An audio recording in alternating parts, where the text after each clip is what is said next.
Kamatayan o sa kamatayan sa krus. Kaya naman, pinagpapakita ng Diyos at pinigyan ng pangalang lalo sa lahat ng pangalan. Okay, pagpalain ng Diyos ang pagbabasa ng kanyang banal na salita. Christ-like character.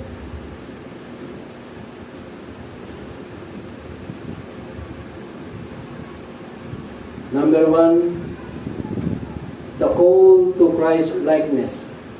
May panawagan bilang mga, alam niyo po, ang goal natin bilang mga disciples.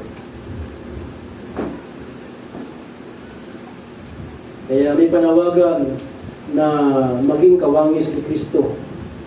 Sabi sa Philippians chapter 2 verse 5, yung binasa natin, let this mind be in you, which was also in Christ. Magkaroon kayo sa inyo ng pag-iisip na ito kay Kristo, Jesus din naman, maging katulad kayo ni Kristo, parang gano'n. Sa 1 Corinthians chapter 11 verse 1, sabi ni Apostol Pablo, be ye followers of me, tama, even as I also am of Christ. Ang hirap basahin na. Maging tulad kayo sa akin, tulad ko naman, gaya naman kay Kristo. Ayan. Ephesians 4 verse 13.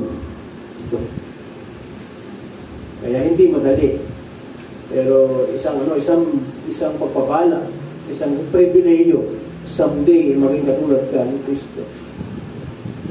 Yan ang purpose ng baka tayo na mayroong equipping the same. Ito yung binasa natin, yung Ephesians chapter 4, yung 12 niyan. Pag binasa mo yan, ay to equip the same. Nang layunan ay lumago katulad ni Kristo. Na gusto sa pangangatawan, no, physical, mental,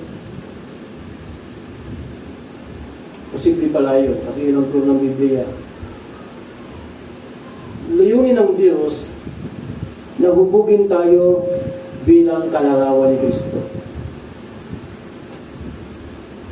Romans chapter 8 verse 29, sapagkat yaong mga ulay ay kanyang nakilala, itinalaga naman niya na maging katulad ng larawan ng kanyang anak, upang siya ang maging panganay sa maraming magkakapatid. Yung pala yun. Para maging kapatid, magiging big brother mo si Jesus. Okay. Siyempre, pag magkakapatid yan, ay nagiging magkamukha yan. Tamo sila Kian, magkakamukha. Si Dustin kasi hindi magkamukha.